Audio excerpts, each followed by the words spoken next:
Howdy, folks, and welcome back to another episode of Follow the Leader. I'm your host, Lee Larson, and y'all, I went down to Georgia and I brought back a friend. Joining me today in the studio is Adam James. Welcome. Hello there. How are you? I'm good. Folks, Adam James is a physical therapist. He actually has his doctorate in physical therapy, so you can technically call him Dr. Adam James. Hmm. He's out of Augusta, Georgia. He's a he provides medical commentary, Christian nationalist commentary. He does evangelical content creation online, and also a little bit of neurodivergence content as well. I found Adam while scrolling as we do and went down the rabbit hole of his profile, and I was like, I got to introduce him to you guys. So, Adam, tell us a little bit about your background and why you have taken to online content creation for your message. So the first time that I got into content creation seriously was with my wife because she is a late diagnosed level one autistic and inattentive ADHD person. We had no idea she was neurodivergent when we first met, and we had been married for basically a decade when we found out that she was, when she got diagnosed. We accidentally had a video that we posted. We were just joking about something together. It's up to 33 million views now. So we randomly got thrown into content creation that way. And then a couple of years later, I started feeling because um, I'm an escapee of uh, fundamentalist evangelical Pentecostal charismatic type church cult groups, and I escaped that roughly a decade ago, and I've been untangling and deconstructing all that ever since then. And especially with Trump being reelected in 24, I felt a strong need to start speaking out about how helping people understand how we got here because I used to be MAGA. I used to be a right wing authoritarian, like all the people that support Trump. I'm trying to help people understand how we got here and then how we get out of it. No. Oh, and that's exactly. It is so needed. Your voice. Can you talk about you? You said that you were an escapee, and I know we'll get to the getting out, but when you say you're pro MAGA, you're escapee of this movement, what Mhm. did a church service look like for you? What kind of just talk us through what a church service or a Bible study may have looked like for someone who is very much in this movement? Right. So, for one of the probably the crown jewel church of the movement I escaped is called Bethel Church in Redding, California. Bethel is internationally famous because of their music.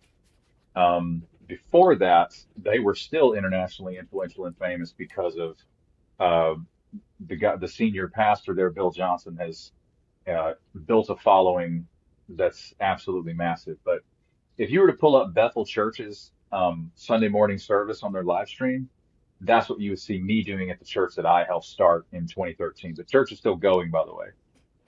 Long, protracted times of worship. I was the worship leader. I'm a musician, songwriter, and producer, and all that stuff. This is my home studio I'm sitting in.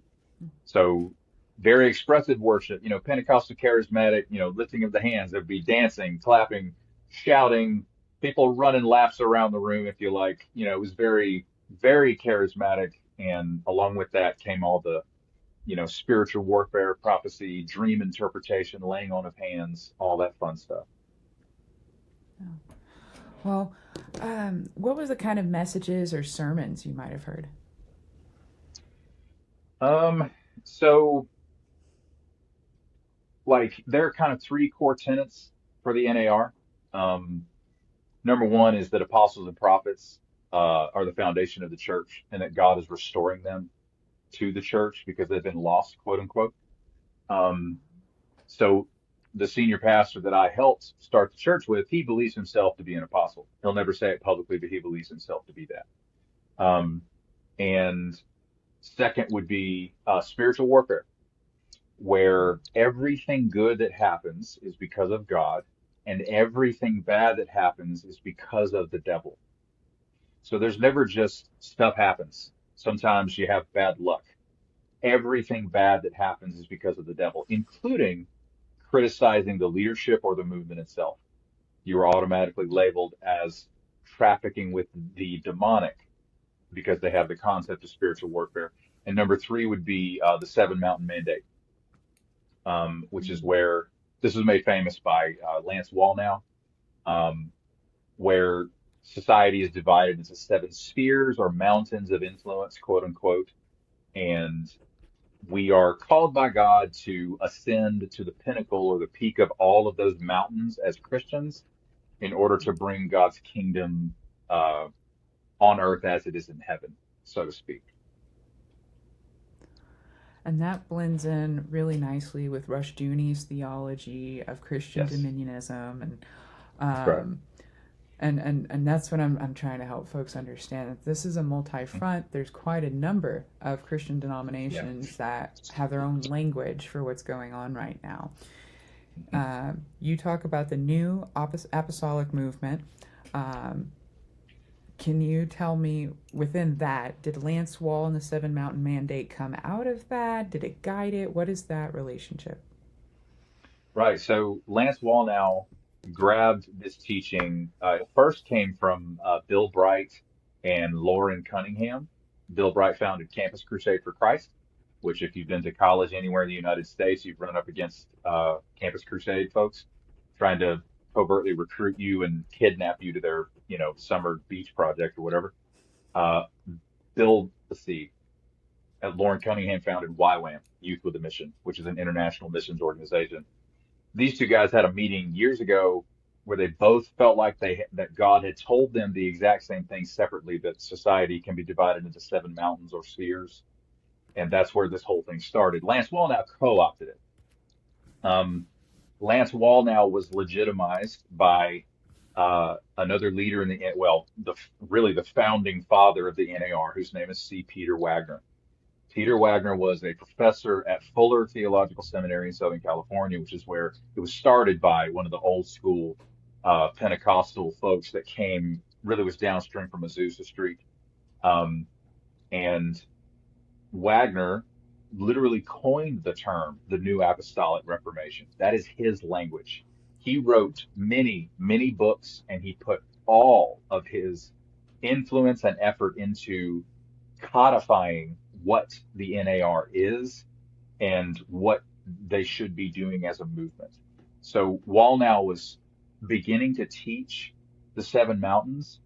When he got connected to Wagner, it turbocharged it because Wagner gave Wallnau access to all the people that he had influence with. And for some reason, it's funny to think of now, but Wagner was considered like a quote unquote scholar because he was a seminary faculty member. Wagner's PhD was in sociology. He's not a he's not a theologian. He's like ordained as a minister, but honestly, his the idea that he is considered a scholar is laughable. He's never actually gone through any sort of academic rigor in the world of, theology or Mm-hmm. ministry or apologetics or critical biblical scholarship. He's a sociologist. He was a missionary for a time, then he came back to the States and got his PhD. He's fascinated with how movements grow and how you build them. That's why he was able to do what he did with the NAR, and by extension the Seven Mountains. So that's Yeah. that's how Wallnau got his start. And of course, with the rise of Trump, Wallnau was at Trump Tower on the invitation of Paula White Cain when Trump declared candidacy for the 2016 election, but no evangelical would touch him with a 10-foot pole. So Paula White, who's been friends with Trump since 2005, she gathered all the people that she knew who were not mainline evangelicals. They were people like Lance Wallnau, Pentecostal charismatic prophetic people, crazy people on the fringe. So Wallnau was there with Trump when they had a meeting, and Paula White Cain convinced all of them to throw their support behind Trump. And then all of a sudden, Wallnau has this prophetic word about Donald Trump being a type of King Cyrus. And he writes this ridiculous book called God's Chaos Candidate. And he successfully convinced millions, of Christians that Trump is not a godly man, but he is God's man. He literally got them to give over their sense of right and wrong to political power. And that's part of the reason that then one by one you started seeing the dominoes fall of all these mainline evangelical. John MacArthur, for God's sake, he hated Trump. Next thing you know, John MacArthur's pro-Trump. How did they do that? It was a wave of, it was a war of attrition. They were falling one by one because Paula White Cain instigated it to begin with. The next thing you know, Jerry Falwell Jr. is endorsing Trump instead of Ted Cruz. He did not return Ted Cruz's phone call saying, "Are you going to endorse Senator Cruz for the 16th election?" He didn't call him back because he'd already decided to endorse Trump. So anyway, all that to say, that's where Wallnow comes from, and Wallnow has exploded in internet fame among MAGA with the Flashpoint television program that they have, which is one of the vilest, most ridiculous pieces of propaganda that the modern world has ever seen. Yeah.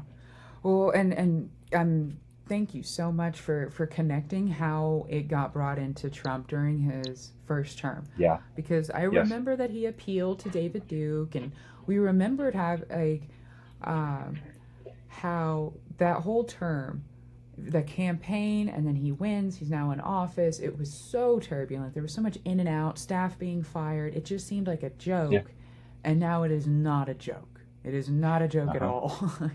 Uh-huh. um, and it wasn't funny then, and it's absolutely not funny now. The Mm. thing you talk about with Lance Wall, Bill Bright, looking at Paula White, how Mm-hmm. in churches are they also talking about politics from the pulpit? Is that happening in Sunday school, or in um, how are we? Because I've heard this weaving, and I know you said that they gave Mm-hmm. over their sense of right and wrong, Mm-hmm. but then they also they embraced them. Like Yes. it. Can you talk about how and why lean into that a little bit more, like biblically they can justify it? Oh, well, they handled the Bible like children to begin with. They were already vulnerable to the whims of an authoritarian dictator because that is how their churches are set up anyway. The locus of control for people who are deeply involved in church does not rest with individuals. It rests with the pastor. They give over the, if you look at, for example, the Vite model of authoritarian control from Dr. Stephen Hassan, he's one of the world's foremost cult experts. The Vite is an acronym for behavior, information, thoughts, and emotions. Any group or person that is attempting to control any of those four is exerting authoritarian control. All right. So in evangelical churches, they control your behavior. They control the information. They control your thoughts. They control your emotions. It's already set up for an authoritarian who is objectively shameless to come in and co-opt all of you as a voting bloc. So Trump did not, Trump appeals to their fantasy that they are being persecuted. And the truth is that this is such a wild thing that I say nowadays, but like I am, just me, for example, I am a straight white male raised in church in the deep South. I get my cake and can eat it too all the time. I move easily in society without a problem because of my privilege, right? But yet these people, I saw a stand-up comedian recently. This is one of the funniest jokes I've ever heard. It was a black comedian who said, white people have no natural predators. That's why you guys make up stuff like Game of Thrones. You're like, save us, Khaleesi. You have no natural predators. You got to make up a problem. And so now they fully believe that they are being persecuted. Trump comes up with the anti-Christian bias task force. And I'm over here like, You own the Senate, the House of Representatives, and the White House and the Supreme Court, my dude. Nobody is coming for you. You run this. You're in charge. But he has appealed to their this lie that Christianity's in danger or Mm-hmm. whatever. It's, it's laughable. They even American evangelicalism is quite possibly the best funded and most powerful political movement in the history of the world. Mm-hmm. But they all internally believe we're under attack. Mm-hmm. Well, So yeah. and it's a great way because they believe we're under attack, so now we have to go to Iran and launch Armageddon. Oh my God. And Listen. and tell me how it goes from we're being persecuted to full blown total war. Right. So they don't support Trump as an elected official. They support him as a messiah. Okay. They support him as a luminary. And that's why many of the MAGA people they'll use this language like, no, no, no, just trust Trump. He has a plan. They fully believe this stuff. They think that he has forethought. he, he's never thought of another person in his entire life. And again, they, of course, we're seeing everybody appeal to futurist dispensational eschatology, the left behind eschatology, where there's a great tribulation and there's a rapture and there's an antichrist and a beast and a false prophet. And none of these evangelicals know that the idea of the rapture is only 200 years old. It doesn't exist in church history before that. It was literally made up by John Nelson Darby, who founded the Plymouth Brethren denomination in the UK. And he came up with the rapture theology based on the it was the ramblings of a girl that was on her sickbed, and she claimed it was prophetic that God was speaking to her.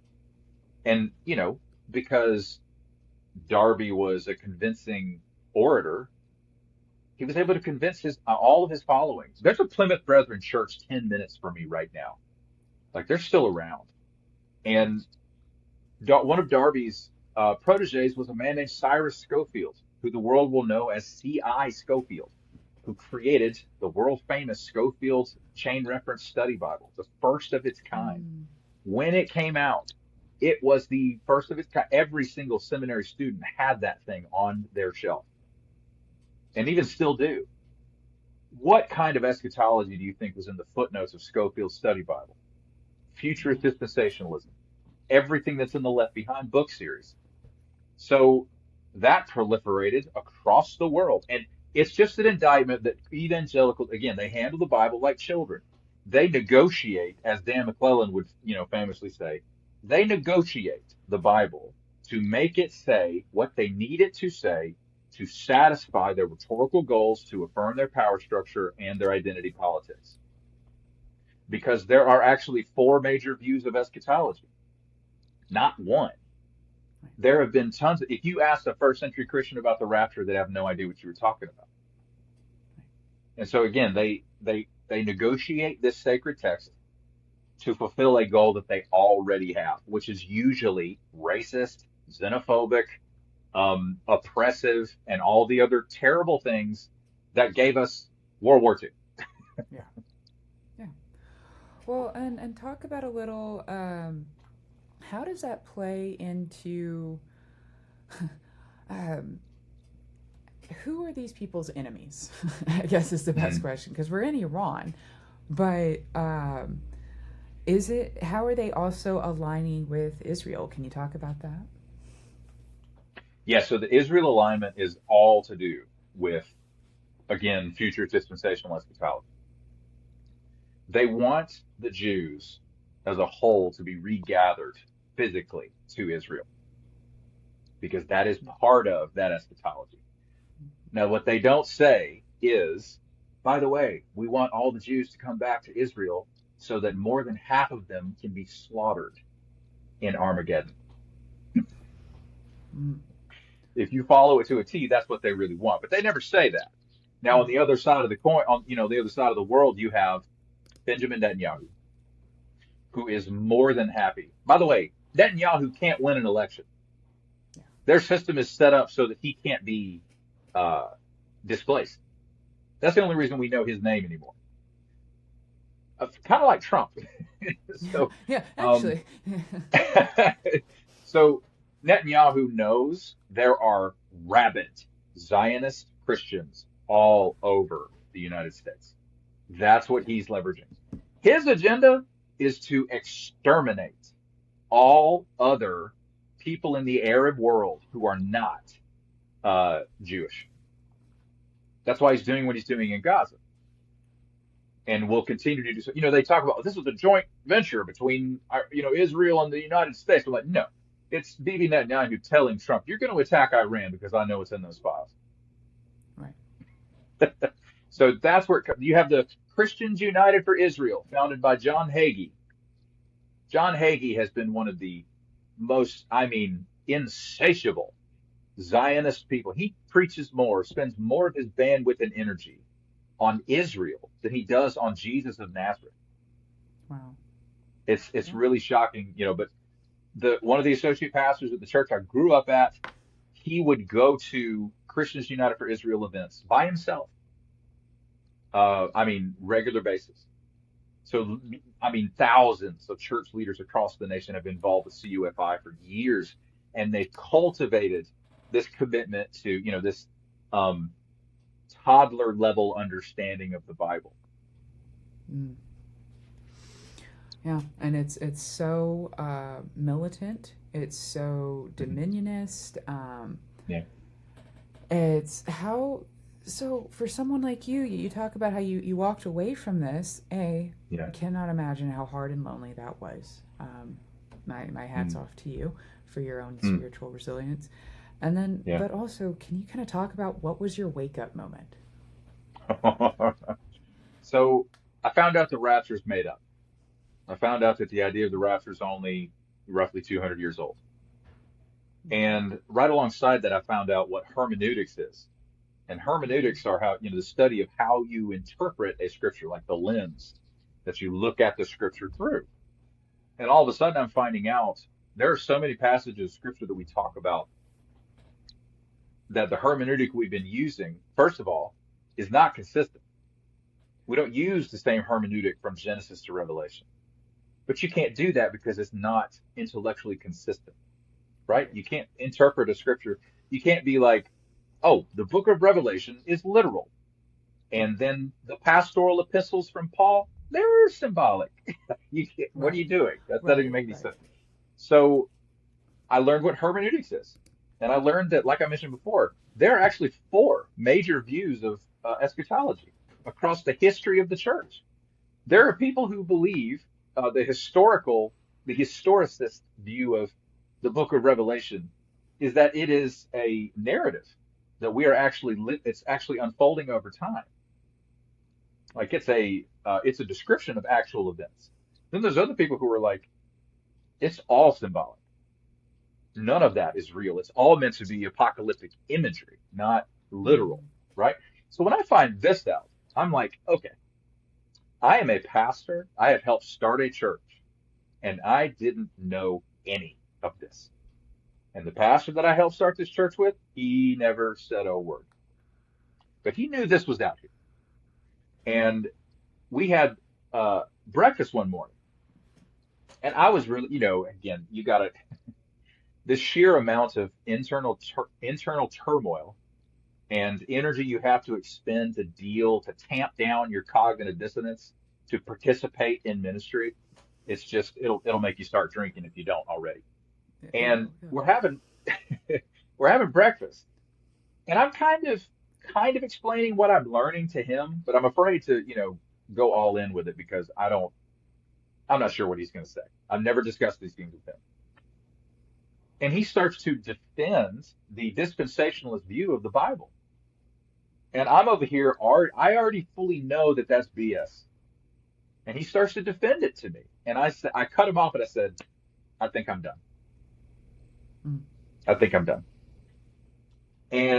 he tries to, convince me not to leave the church and blah, blah, blah. And at that moment, I knew that was my tipping point. Yeah.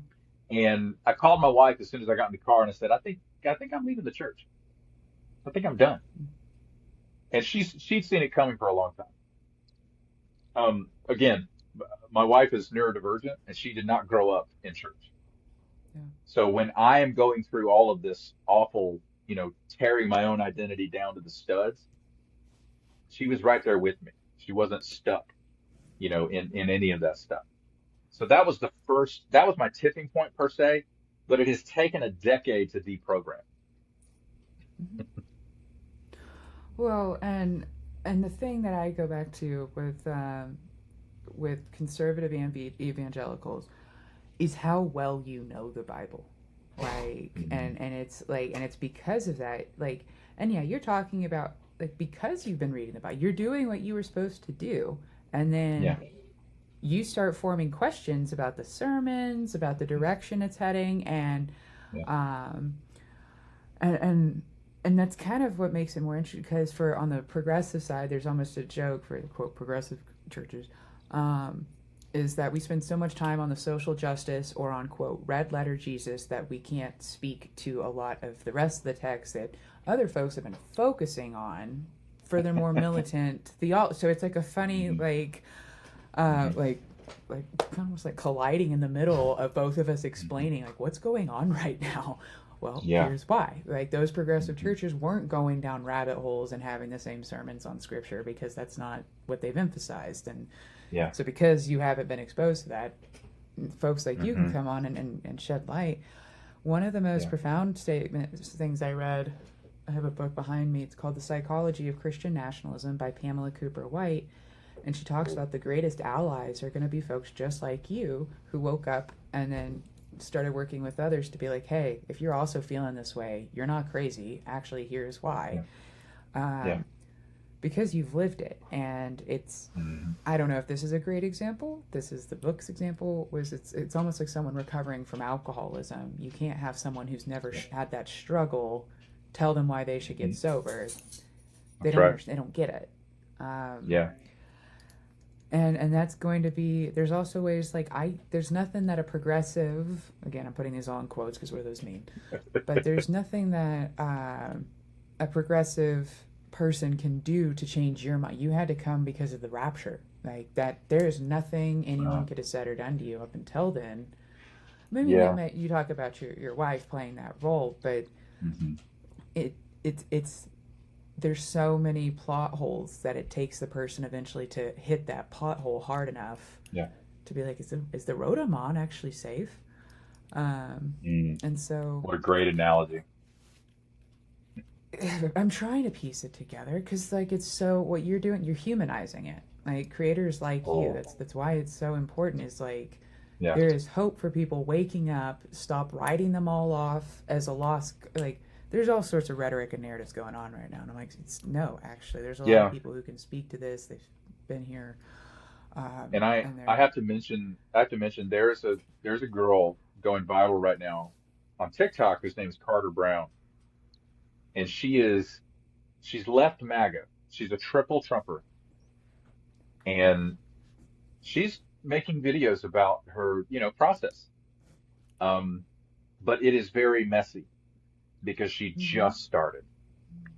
mm-hmm, And I watch her videos and I'm like, it just, it gets me so deep because I'm like, I, on one hand, I want you to talk about these things. I want you to be able to have people to talk to.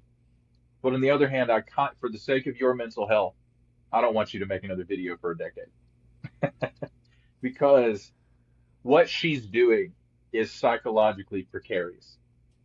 right, People like that's the peak. Like, you know, there's just as many like her comments are full of people who are mad as a snake at her mm-hmm, and for good reason. But at the same time, she is going to lose everything. That's what, if you, and it's worth it, but you might, you might spend a little time with some clinical depression and anxiety. You're going to need the help of a mental health care professional because you're tearing yourself down to the concrete foundation. There's not going to be anything left. Right. And then you're going to have to rebuild it. Oh, also, you're married with children. You still got to come through every day for the people who depend on you. Hmm. So just all that to say, yeah, that hits me so deep. The way you're describing, like humanizing it. These are human beings. They're they're waking. It's like being unplugged from the Matrix, to use an old allegory. It's you literally were asleep. Yeah, Yeah. And it's not a fault. It's like there you have to step back on the systems and the way yeah, it's just so much deeper than like, oh, just some fringe people decided to take over the government. It's like, no, there's actually a lot of systems here. There's cuts to yeah. education, there's approaches to education, media, Hmm. Hmm. um, now with the misinformation online, or just even Yeah, if it's not quote misinformation, you're only getting fed one side of the story. hmm. And That's right. the again that's the kind of call it, and I hope you get a chance to read that book, Psychology of Christian Nationalism by Pamela Yeah. Cooper White, because she goes into the recruiting, the data targeting online. Like, Mm. it is, yes, your quote, our victims, they're waking up, but it's not because any of these people were like they're wrong, flawed, deserved it in any way. Like, it's like we're like the people that are waking up and leaving. I'm like, you, I understand you want to be angry because of what happened, but Yes. these people And are you should be. also victims. Yes, Yes. yeah, your You anger is should be right, is angry. valid. Yeah, I don't want to disarm people of their anger because it is the thing Right, that socially and psychologically protects them from abuse, right? right, It's this duality of things. Like the duality of a cult member is that you were a victim and a perpetrator. You were right, actually both. But you have to reconcile with both if you're going to deprogram. You have to acknowledge right. I've been abused. I've been abused by predatory people who wanted to use me. And at the same time, I got to take responsibility for the heinous Mm-hmm. stuff I said and did while I was in that group. Mm-hmm. You know, it's funny you said that about people. Like, I made a video about this last week. I've talked quite a bit about how what a predator Pete Hegseth is, but I made the comment Hmm. that based on some of the comments from Doug Wilson about how he ministers to pedophiles and a lot of his Oh, hateful comments towards women. Yeah. And, but again, that it's that victim perpetrator duality, lots to hmm. reconcile with. Hmm. Um, talk to me about how the community you have found, the support. What was it like? You said you talked about clinical depression, but what Yeah. else? Like, how? What were the light? What was the good? Um, well, man, I feel more like myself every day.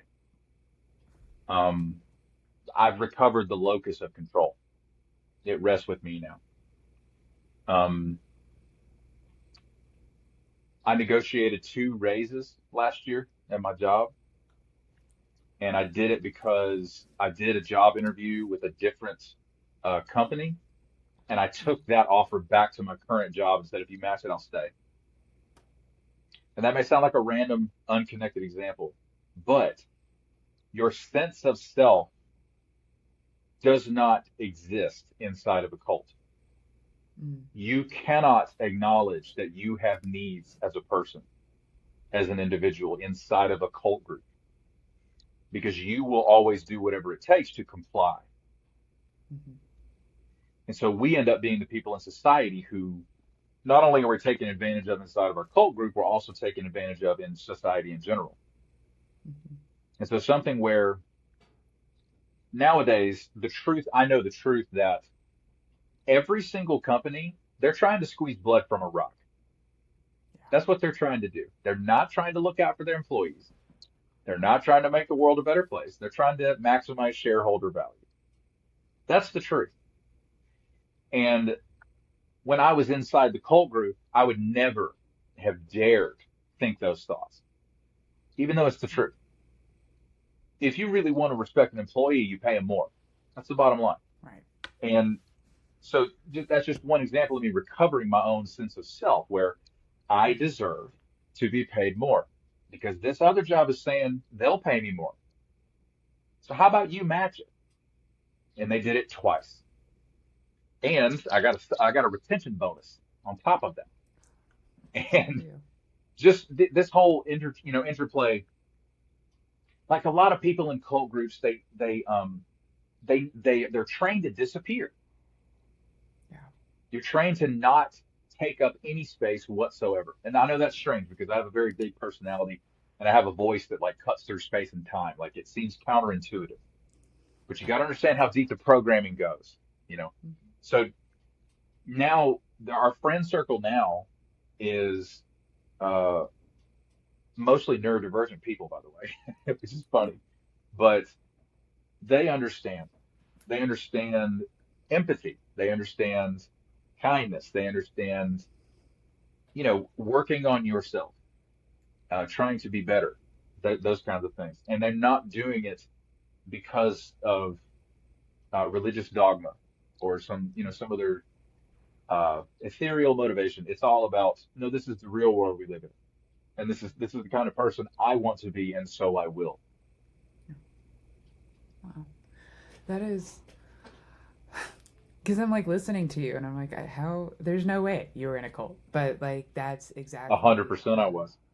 Yeah, And that's what everybody always says online. They cannot believe, especially the way I present, in my content. They're like, "There's no way, brother. There's no way you were MAGA." I'm like, "Yes, there is. Yes, there is." How about this? I know that Rush Limbaugh used to call the Atlanta Journal-Constitution the Atlanta Urinal and Constipation. Now, how would I know that unless I listened to a hell of a lot of Rush Limbaugh? yeah, yeah. I cracked that joke to the senior pastor of the church I grew up at, and he finished my sentence, and we both had a good laugh. Mm-hmm. I was in it, brother. No, It wasn't yeah, called MAGA back then, but I'm gonna tell you, I was one of them. yeah. And um, it's a tough place to be, and I commend you again for being so courageous, for walking through all of that, and finding, a lot of folks, the scary part about having something so narrow, so specific, is that once you leave, there's nothing else quite like it to replace it. And like, Oh, wanna, yeah. so like, because yeah, you have the structure, the rules, the dogma, the doctrine, but it was your community. That was your friend group. It was how Oh, you saw the world. It was everything. And all right. so You can't. I gotta for say, you can't bill my insurance for therapy. I'm just letting you know. right. That's funny. But my point being, the hard part about deconstructing is the left is so messy right now, whatever you want to call Mhm. that. That's why I keep putting it in quotes. So, what does it look like for someone like you to rebuild? Like, who you called neurodivergence? Um, Mhm. do you replace the Sunday that you lost, that you're not going to church anymore, with a new congregation? Do you not do church at all? Oh, What does your life look like to fill in the yeah. gaps? Because it's grief. There's a lot of grief there. Listen, that's Steely. That you said it like that word grief. My phone is still full of worship music. I I don't listen to it. Like if I put my phone on shuffle, I skip, but it's all still there. It's all still there because it's almost like if I delete it, um I'm saying goodbye to the kid who learned to play guitar and learned all those songs. And it is grief. It's a more somebody dies. When you escape a cult, someone dies and it's you. But you're still alive. Mm-hmm. That's the wild thing. People don't, you know, that's one of the reasons I was so struck by Carter Brown's, story, her talking about all these things. And I'm like, oh God, we're watching, Mm-hmm. we're watching the death of someone. This is really weird. Yes. And she, sometimes she gets angry that people are so angry at her. And I'm like, what? this is the ghost that's talking right now. So yeah, it's the grief. I don't, for me personally, like, I haven't been to church in years, um, and I don't want to go back Okay. Yeah. because I've had enough of church. I've, I've been to enough church to last me 3 lifetimes. My mom, uh, she had a drug problem because every time the church doors were open, she drug us to church. Yeah. Um, so on that front, I can't go and I know there are way more progressive in quotes progressive churches Yeah. out there, but I don't want to hear about the Bible anymore. Mhm. I don't want to Yeah. sit in a room and listen to somebody talk about the Bible because I'm like, I'll end up Yeah. shouting from the congregation, "That's an inconsistent hermeneutic, sir." So, so so honestly, I was going to say this. I was thinking about this today. Like every time I'm on a podcast or I make a video where I talk about these things, like um, it is oddly and deeply soothing Yeah. because I feel like I'm connecting with who I actually am when Yeah. I present, who I am in this moment. It's yeah. I started getting invited to be on podcasts recently, and I just started accepting, and the emotions were very weird. I'm like, why am I accepting all these invites to be on these people's podcasts? And then it hit me. You're enjoying this. This feels good to you. It feels good to you. Mhm. And I'm like, well, why do I enjoy it so much? It's like, because you're getting to talk about all the, the 30 feet of BS you've dug out from underneath. Mhm. It feels Yeah. good. It's liberating. It's the truth. It's Yes. it's like it's testimony, it's witness, but not in someone else's Yeah. narrative or idea. It's Yeah. yours. Like this is my Yes. reality, and I'm gonna say it. So, Yes. folks, real quick, just wanted y'all to know that my headphones are like one ear is working. So if I cut Me out, too. okay, fantastic. Um, but we are getting close to the top of the hour. Can you share with us how folks can reach you? For folks who might be struggling, can you share a few either creators or books you've used? Um, Oh, but how can people learn more and just who are inspired? Where give them some action, give them yeah. some homework. Right, right. So you find me at Epistemic Crisis everywhere. I'm on Substack as Epistemic Crisis Y'all. I put y'all on the end because Epistemic Crisis was already taken. So that's where you can find Yeah. me. But if you're deeply questioning right-wing authoritarian ideology, or you're a Trump voter, or you're MAGA, and you're like, I am not sure because of recent events, or maybe the last year, or whatever, I want to encourage you to look up uh, Dr. Stephen Hassan. I mentioned him before. Uh, on top of being a cult expert, he's also an ex-cult member. He was part of the Moonies in the early 70s. So he wrote a book called The Cult of Trump, where he applies all of his expertise to Trump in particular. But all of his books are phenomenal. There's one called uh, Escaping Cult Mind Control. Okay. Um, Freedom of Mind, I believe, is another one of his. And it just look up Dr. Stephen has freedomofmind.org or .com, I think. Can't remember which one it is, but he's got a bunch of resources. You can download his bite model that I mentioned earlier for free. Okay. And you can also download what he calls the Influence Continuum, which is a tool you can download as a free PDF. It's a tool that you can use to determine whether or not a group or an individual is having a toxic influence or a constructive influence, Mm. right? So again, the reason I point to a cult expert, if you are a Trump supporter, is that you have been the victim of cult mind control techniques. I'm sorry, there's no easy way to say that. Mhm. So just bite the bullet. If you don't have the courage to say cult, that's fine. Look him up and go from there. Yeah. Well, Dr. Adam James, you have been absolutely amazing today. What a Oh, rich conversation, a connecting conversation. I do hope that you'll come back and that we stay in touch. Folks, can you say one more time what your user handle is? epistemic crisis. Epistemic Crisis, folks. Go Yeah. follow him, go learn, go see what's up. The stuff goes deep, and to remember that while we're navigating the abuse of these systems, that we keep folks humanity at mind, that we don't become the monsters that we're trying to take down, um, Ooh. and and continue to build a world of freedom for all, and that starts with the freedom of conscience, freedom of thought. Um, Mhm. so so thank you again for coming in and hanging out. You want to say any last words or goodbyes real quick? Oh, I love to say, I love to quote Samwise Gamgee from The Lord of the Rings, because there's some good in the world and it's worth fighting for. Hmm. Amen. Amen. Been watching that one quite a bit.